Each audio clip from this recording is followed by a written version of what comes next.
আসসালামু আলাইকুম। ওয়ালাইকুম সালাম রহমতুল্লাহি ওয়া বারাকাতুহু। কি অবস্থা ভাই, ভালো আছেন? এই তো আলহামদুলিল্লাহ, আল্লাহ পাকের অশেষ রহমতে খুব ভালো আছি ইনশাআল্লাহ। যাক, আপনার কাছে আজকে দুইটা প্রশ্ন করব। এই যে মাজার নিয়ে এখন সবাই একটা প্রতিবাদ জানাইতেছে, এই নিয়ে আপনার মন্তব্য কি? মাজার নিয়ে প্রতিবাদ জানাইতেছে, এটা আমি দেখতেছি, কিন্তু প্রথমত কথা হচ্ছে মাজার ভাঙচুরের পক্ষে আমি কখনো ছিলাম না, আজকেও নাই, আগামী দিনেও ইনশাল্লাহ থাকবো না। কারণ মাজার হচ্ছে অলিয়া উলিয়াদের মাজার। কারণ মাজার সবার হয় না, যারা অলিয়া উলিয়া তাদেরই মাজার হয়। সেজন্য আমি অলিয়া উলিয়াদের পক্ষে যেহেতু আমি আছি, সেহেতু মাজারেরও পক্ষে আছি। কিন্তু মাজারের এই মাজারের বাইরে যেই কিছু প্রশ্নবিদ্ধ যে কাজগুলা কিছু আছে, সেগুলার আমি শুরু থেকেই এগুলার বিপক্ষে, আজও আমি এগুলার বিপক্ষে আছি। মাজার অলিয়া উলিয়াদের মাজার, আমরা সেখানে যাই, জিয়ারত করি, তারপরে এখানে নফল ইবাদত করা যায়, জিকির আজকার করা যায়, এগুলার জন্য আমরা যাই এবং এগুলার জন্যই আমরা যাব। কিন্তু পাশাপাশি দেখা গেছে কি, কেউ যদি এখানে নেশায় জড়িত থাকে অথবা কেউ যদি অশালীন গান বাজনা জড়িত থাকে, এগুলার বিরুদ্ধে প্রতিবাদ করা যায়, আমি এটার প্রতিবাদের পক্ষে। কিন্তু মাজার ভাঙচুরের পক্ষে আমি না। কারণ মাজার ভাঙবেন, কার মাজার ভাঙবেন? কারণ যখন মাজার কার হয়, আল্লাহর অলিয়া উলিয়া যারা, তাদের এই মাজার হয়। কারণ নবুয়তের দরজা যখন বন্ধ হয়েছে, সেদিন থেকে বেলায়েতের দরজা চালু হয়েছে। তো একজন হক্কানি কামেল অলি মানে একজন বেলায়েত প্রাপ্ত একজন মুমিন। তো সেজন্য আমরা যদি আল্লাহ এবং আল্লাহর রাসূলকে মানি, তাহলে অবশ্যই অলিয়া উলিয়া মানতে হবে।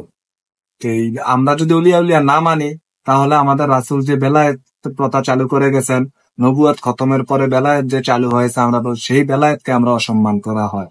আর বেলায়েতকে অসম্মান করা মানে নবীকে অসম্মান করা হয়। নবী রাসূলকে অসম্মান করা মানে আল্লাহ পাককে অসম্মান করা হয়। তো সেই সুবাদে কোরআন হাদিস মতে আমরা শরীয়তের ভিত্তিতে, হ্যাঁ, এবং শরীয়ত পরিপূর্ণ করে তরিকত হাকিকত মারফত সবগুলার বিষয়ে আমরা আমল করার চেষ্টা করব। এবং মাজার ভাঙচুর না করে, মাজারের ভিতরে যারা প্রশ্নবিদ্ধ কাজে জড়িত, তাদেরকে আমরা বুঝানোর চেষ্টা করব। প্রয়োজনে আমরা মাজার কর্তৃপক্ষের কাছে আমরা বুঝানোর চেষ্টা করব, যাতে এগুলা না করা হয় যেগুলা শরীয়ত বিরোধী এবং প্রশ্নবিদ্ধ। কারণ শরীয়ত বিরোধী কাজ মানেই তো আপনি কিছু না, শরীয়ত বিরোধী হলে আপনার কিছুই থাকে না। আবার শরীয়ত শুধু পালন করলেন আর তরিকত মারফত হাকিকত এগুলা মানলেন না, তাও আবার হবে না। এই আমরা এখানে যাই অলিয়া উলিয়াদের জিয়ারত করে, তাদের সোহবত পাওয়ার জন্য এবং তাদের পবিত্র রুহের মাধ্যমে, তাদের জাগতিক রুহের মাধ্যমে, আমার মৃত রুহকে ওনার পবিত্র রুহের মাধ্যমে আল্লাহ পাকের কাছে আমাদের মনের কথাগুলা প্রেরণ করার জন্য আমরা ওখানে যাই। সহি নিয়ত এবং ভালো নিয়তে আমরা যাই। সবাই ভালো নিয়তে জিয়ারতের উদ্দেশ্যে মাজারে যাবেন। এবং যারা ভাঙচুর করতেছেন, আপনারা ভাঙচুর না করে যেই ব্যক্তি অপরাধের সাথে জড়িত, ওই ব্যক্তিকে আপনারা আইনের মাধ্যমে আপনারা শাস্তি দেওয়ার ব্যবস্থা করেন। কিন্তু এক ব্যক্তির কারণে আপনারা দেখা যাচ্ছে মাজার ভাঙচুর করবেন, এটা আসলে সমর্থনযোগ্য নয়। তো সবার প্রতি আমার আকুল আবেদন থাকবে এটাই, মাজারকে আমরা সবাই সম্মান করব, শ্রদ্ধা করব। কারণ মাজার তো আর সবার হয় না, কবর সবার হয়, কিন্তু মাজার সবার হয় না। তো এটার ভেদরাও আপনারা বোঝার চেষ্টা করবেন, বুঝে সেই অনুযায়ী অলিয়া উলিয়াদেরকে সম্মান করবেন।